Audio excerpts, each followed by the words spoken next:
are here with Trish Kobialka today. I am so excited to have her on. Trish is a mother and a wife. She's been a wife for 26 years. She has 4 beautiful children. It just warms my heart to say that because she does. She has such wonderful children. And Trish is just amazing.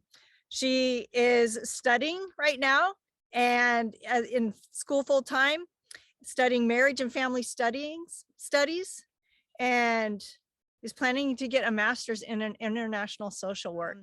I love it. She says, I love life in all its forms, humans, animals, plants, spirits. And she grew up in the mountains of Arizona, and she's living by St. Louis right now, St. Louis, Missouri. And she says, I'm always up for adventures, both big and small. And I sing to the beat of my own heart. And she does, and I love her singing. Trish is a gem. So welcome, Trish. Thank you. I'm excited to be here. Yes. How does nature speak to you? Well, I think it would be unnatural for it not to speak to me, but Yeah. I think I've had a connection with nature my whole life. Maybe we all have, and it's not unique to me, but as a little girl, my first word was squirrel. Oh, wow.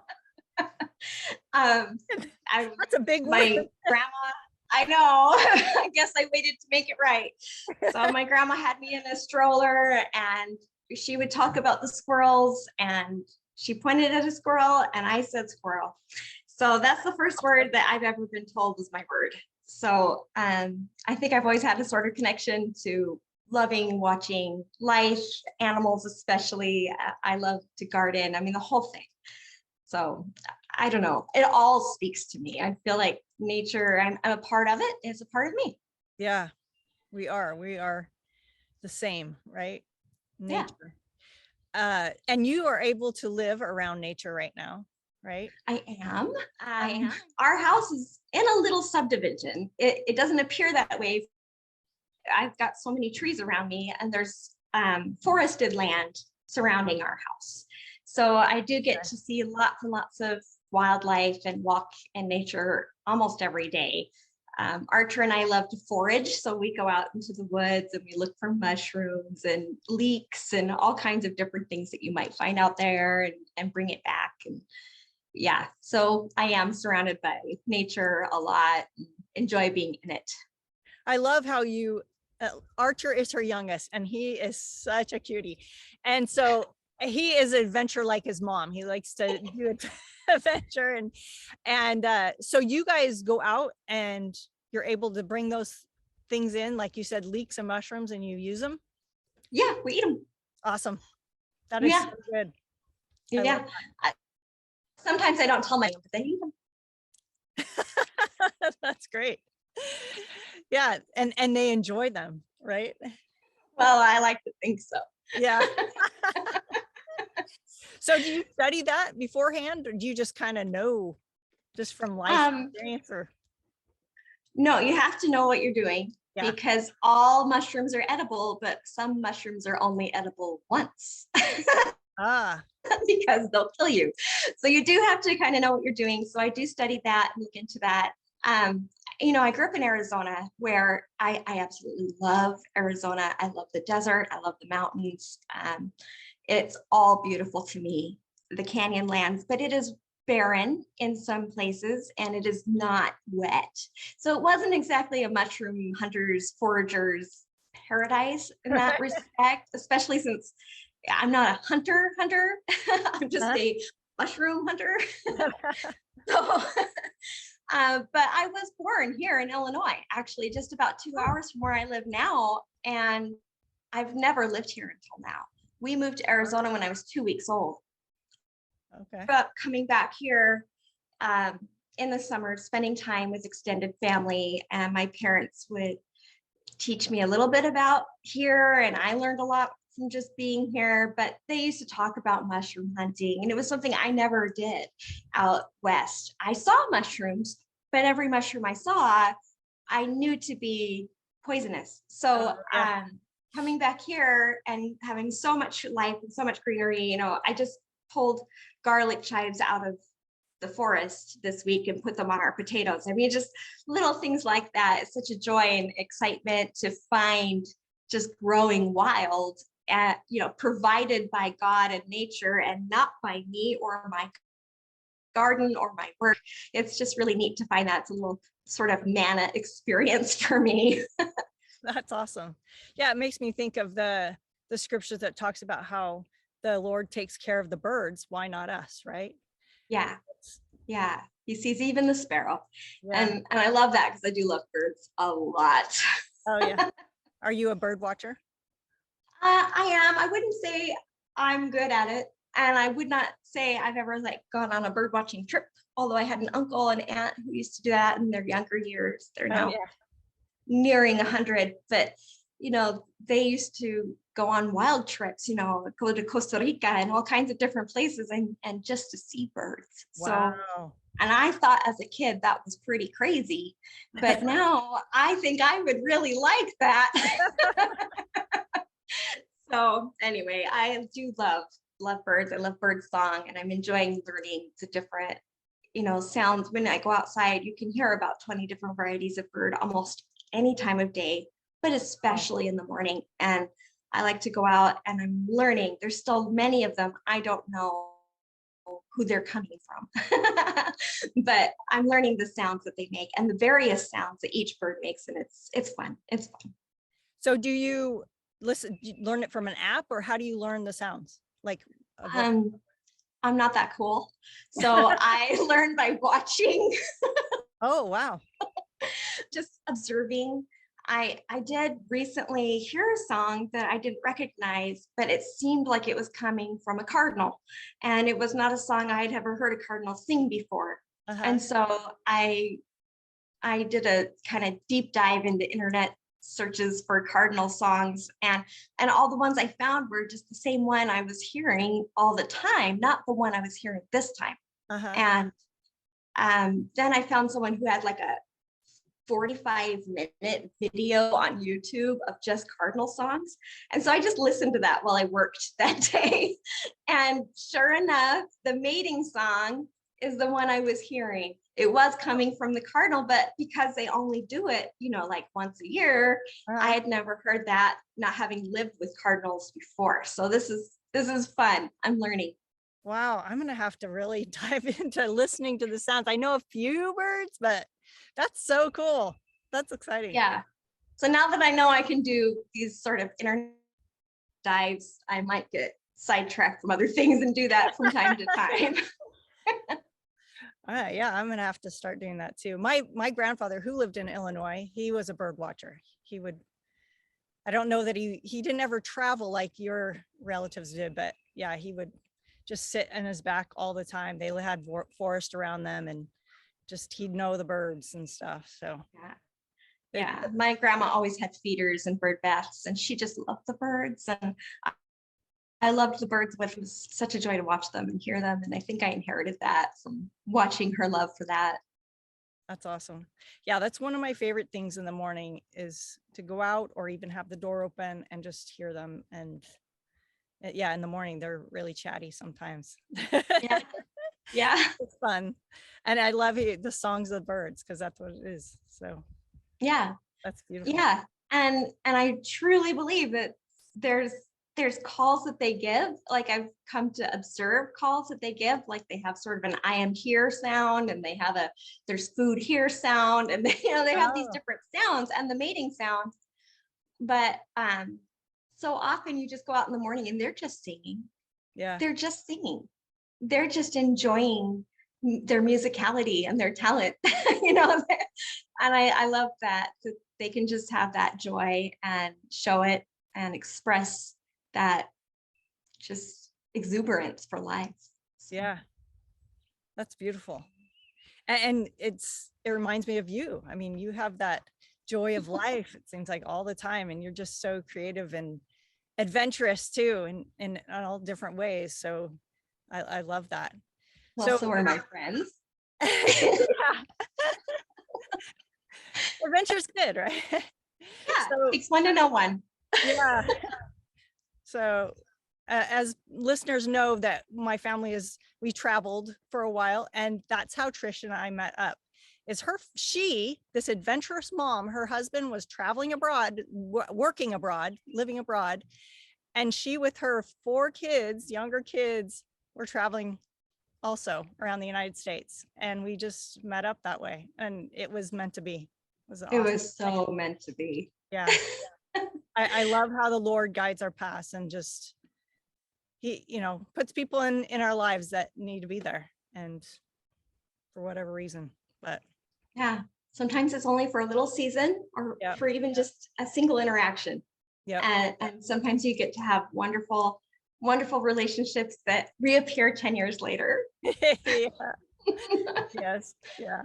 Do you have a bucket list or things that you want to do? I guess going to Costa Rica to listen to birds, maybe, right? I really don't know if I have that kind of list. Actually, if I had a nature bucket list, I know what's on it. It's mountaintops. I want to go to all the mountaintops. I used to really love hiking. I've got some degenerative problems with my body, but I love the mountains. That's where I feel most at home, when I'm in the mountains. So I've always wanted to go see like Machu Picchu. That's a good one. Plus it's fun to say. Really wanted to do Fuji. When we were in Korea, I was really hoping to get over to Japan and hike Fuji, but I'll have to do that next time we live in Korea or in Japan or something, because I didn't get that opportunity. We found out we were moving back kind of really short notice to the States. Okay. So I missed that one, but I just love to be up in the mountains. I like that thin, quiet air and the animals and the trees. And there's something about rising above the trees, because when you hike a tall mountain, you eventually get to a point where the trees no longer grow. And there's something about that. I don't know, that just, I don't know, it feels not like an accomplishment, but holy ground. I don't know, to have made it to this point where the air is too thin and the ground is too rocky to produce life, but it does produce spectacular views and perspective and the ability to see way beyond, your normal livelihood. And I just love that. Yeah, me too. The mountains really bring me peace. Yeah. All nature does, but yeah, like you said, I don't know, there's a connection there for me as well. We went, we're taking our daughters to school a couple years ago, and I really miss the mountains where we live in Texas. There's not mountains. And we were going up one climb, and I just had my husband pull over, and I just had to step out. It was the first time we had gone up into the mountains there, and it brought me to tears because I miss it so much. And yeah. My family stayed in the car, which was nice because it just gave me a few moments of just taking it all in and feeling the spirit there. So yeah, there's a unique spirit that you feel there that I mean, I have felt in other holy places, and for me that is a holy space. When I was a teenager, I received a blessing for peace. I was just having a really hard time, and I asked for a blessing for peace. And in that blessing, I was advised to seek peace in nature.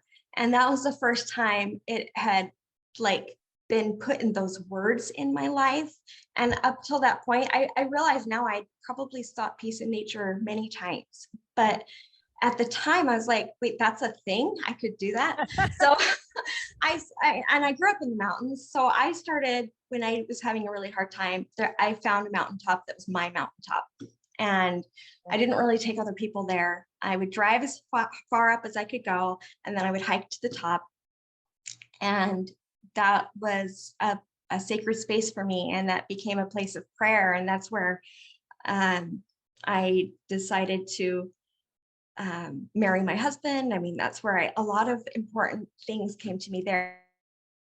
That mountaintop has houses on it, but But at the time, it was a few miles outside of my little mountain town, and it was a place of refuge and of answers and of a closeness to God in a way that wasn't physical because I went to the top of the mountain, but was spiritual because it was a sacred, holy place. So yeah.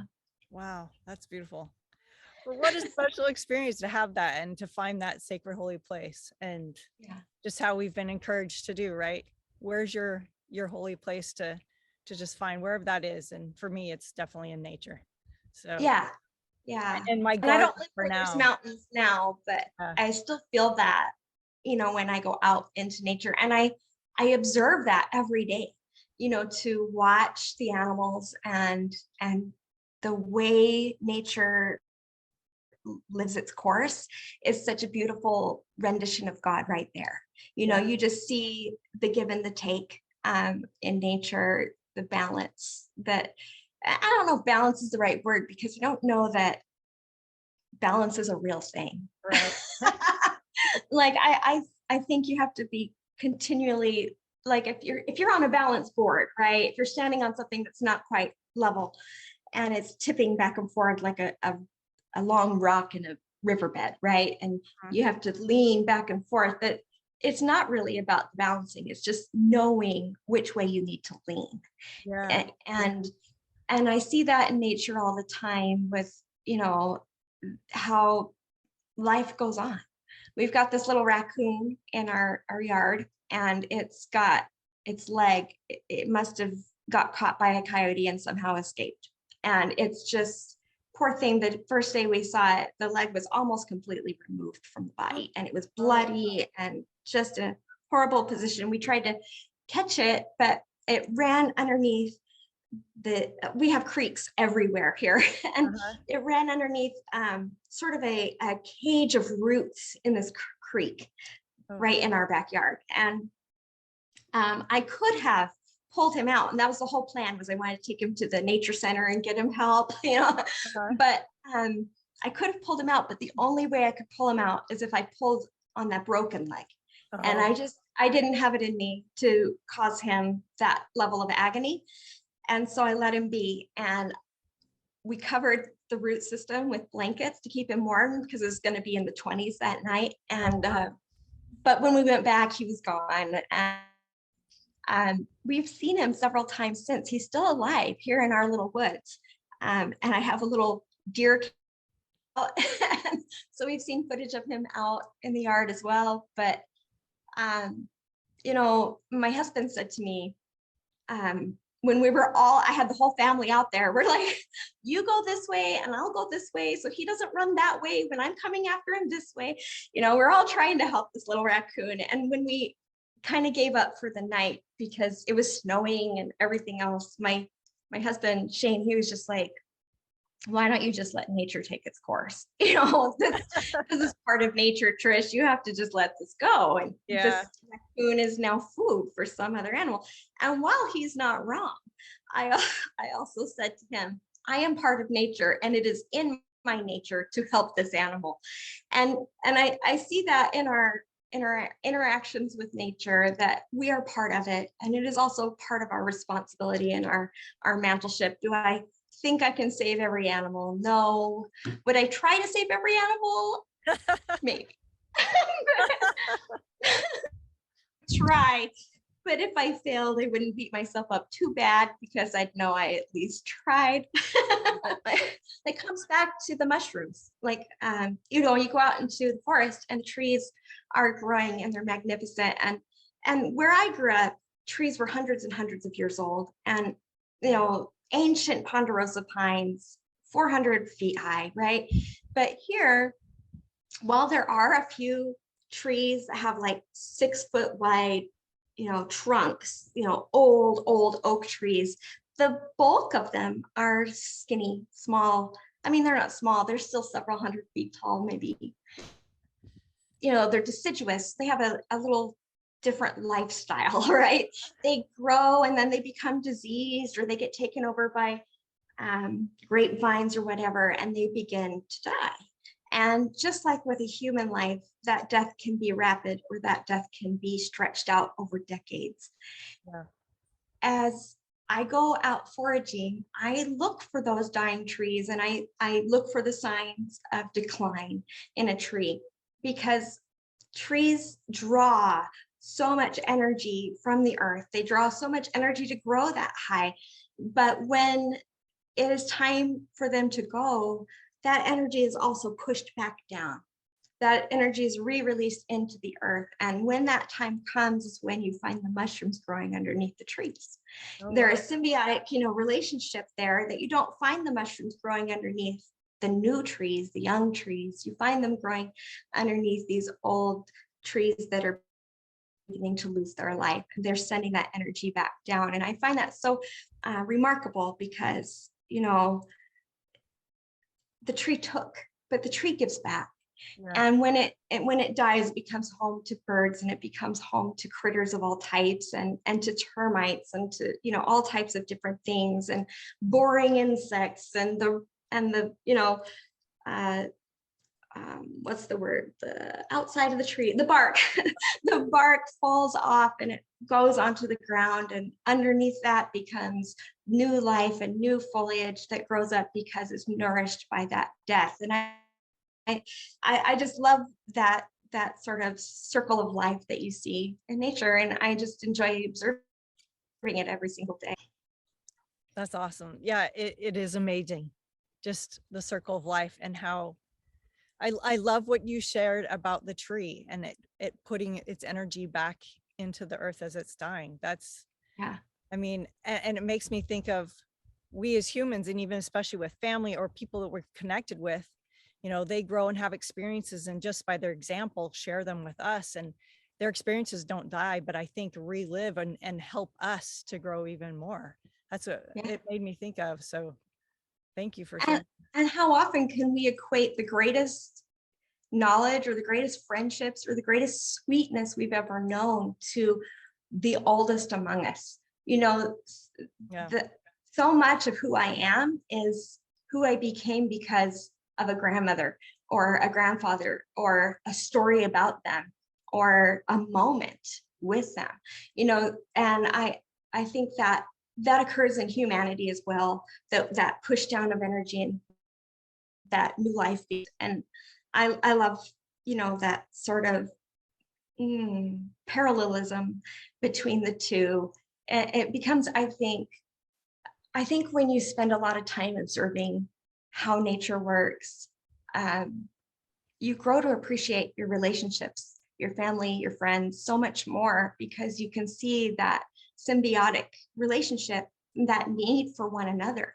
How the birds couldn't live without a home, need the trees, and the trees couldn't live without the worms, and the ants, and all of these things that live below the ground, and we need both.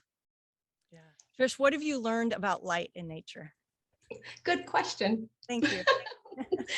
My son did his science fair project on what color of light grew seeds best. And so we bought 5 different lights, 5 different colors, and we grew grow lights and put them in our basement, because in the basement, where it's completely dark, was the only place we could really control the circumstances, so that the seeds wouldn't also receive window light or whatever. And he grew them down there for about 2 months, about a month for the project, but then another month before we repotted them into kind of permanent soil. And at the month mark, when it was time for the science fair, and we took some of the plants to the science fair, those plants that we took to the science back down to the basement. I left them in the kitchen in the window. And so while the science fair projects remained in the basement, they had grow lights on them 24 hours a day, which sounds like such a great thing, right? Plants love light. And my plants that were in the windowsill in the kitchen had daylight, just winter light. And then it had night, where we turned off all the lights and it was dark. And that was the only difference between the 2 spaces. Now, you would think, because I'm an avid gardener and have taught gardening lessons for years and years and years, that I would know this, but actually had never thought about this before until this science fair project. But the ones that stayed upstairs and got lots of darkness at night grew so much bigger than the ones that were in the grow lights in the basement. And this spawned in me a curiosity. So I started to research online what darkness does for plants. And this is what I learned. Photosynthesis happens all day long. We all know about photosynthesis. It's our favorite long word that we learn in like 3rd or 4th grade, right? It's what makes things green. It's how plants draw, energy from the sun and water from the earth and turn it into glucose for the plant and oxygen for the humans and the deer and the raccoons and everybody else, right? So we know what photosynthesis is. We know that it creates this beautiful process inside of plants that helps them grow and helps us breathe. What I've learned through this great big tomato plant and these teeny tiny tomato plants was the importance of darkness. When plants touch the light, photosynthesis begins, and it's hard work. They gather and they gather and they gather and they gather, but they cannot use it. They cannot use all that energy. They are barely surviving from all that gathering. But when the darkness comes and the lights go out, whatever way that is, whether the sun sets or you turn off your grow light, that is when it's converted into energy that the plant can use. That's when growing occurs. But the plants that are in the window are now 4 and 5 feet tall, and because they're tomatoes. Wow. And the ones that were in the basement are still like 3 inches tall. Oh, and wow. The only difference between the two is darkness was given to the tall plants so that they could grow. And I now see that everywhere I look. I see that in my own life, how I need quiet, dark times, how I need moments where I wait for an answer from God. I need to go through things where I don't have all of the resources I need. I need to, experience that darkness like the seed that's put underground. The seed that's put underground is completely encased in darkness, but that's when it grows and becomes something new. And I see that in our plants outside. I see that everywhere, that need for rest, that need for a moment to allow the body to heal. The same is true of bodies. Yep. We heal in the night. We consume the food during the day, the vitamins are consumed during the day, but it's when we sleep that the healing is at its greatest ability.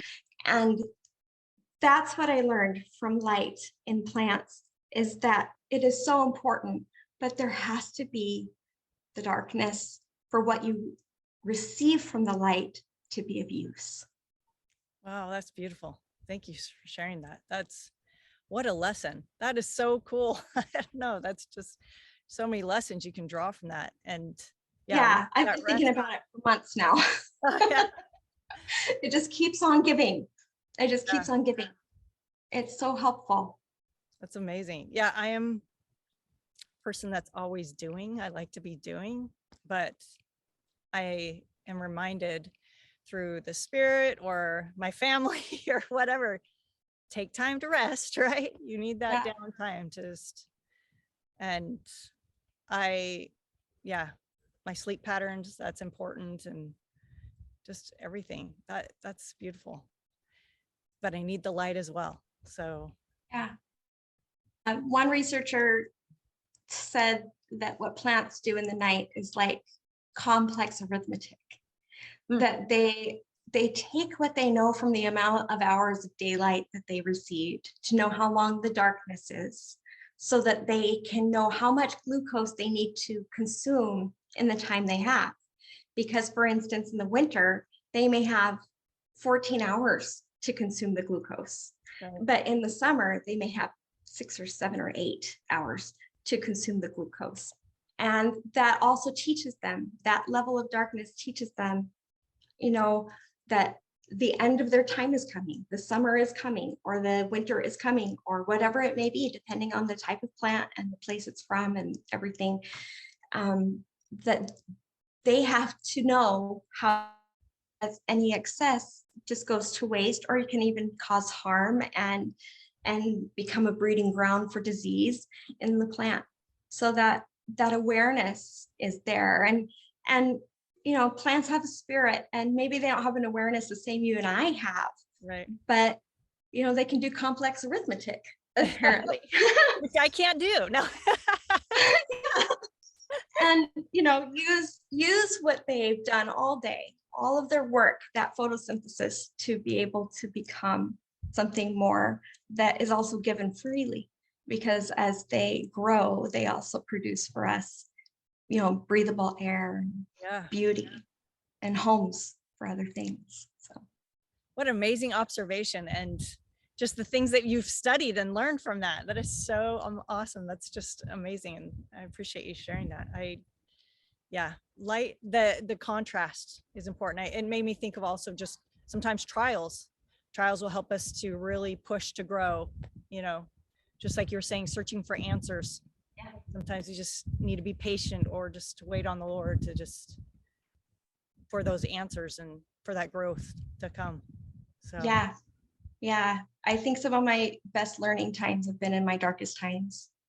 Yeah, absolutely. It's in those dark times, those moments that seem so dangerous and so scary and full of turmoil or fear, that I have walked the most, closely with my Savior. And I think that's a lesson in its own of what darkness really means to us, and how it can be so much a blessing and so integral to our salvation and our ability to serve others and understand others and be good, co-walkers on the earth with others. Yeah. I love the abundance, the extremity, the diversity of the world. And there's nowhere more obvious that exists than in nature. That ability to see the ice and the lava and, the mountain and the valley and the water and the desert. And, I love to forage for all of the small little edible things, but mostly I forage photographs. I mean, seriously, that's the most things I come back with. Yeah. And yet Archer finds fascinating the empty tortoise shell and the bones that the coyotes left behind before little deer, and he brings back a lot of death. I bring back a lot of life, and he brings back a lot of death. But when you look at both, they're beautiful and magnificent, and we grow from both and learn from both. And yeah, I think that's what I love about nature, and why I love to be a part of it. Yeah. Thank you. That was beautiful. And yeah, there's so many lessons to learn from nature. And I love how observant you are, and just taking that time and just going out in nature, and just, I don't know, you're very deeply observant of things and how they relate to life. And that's beautiful. I think a talent also to be able to do that, and to be still and listen to nature and what it's teaching us. So thank you.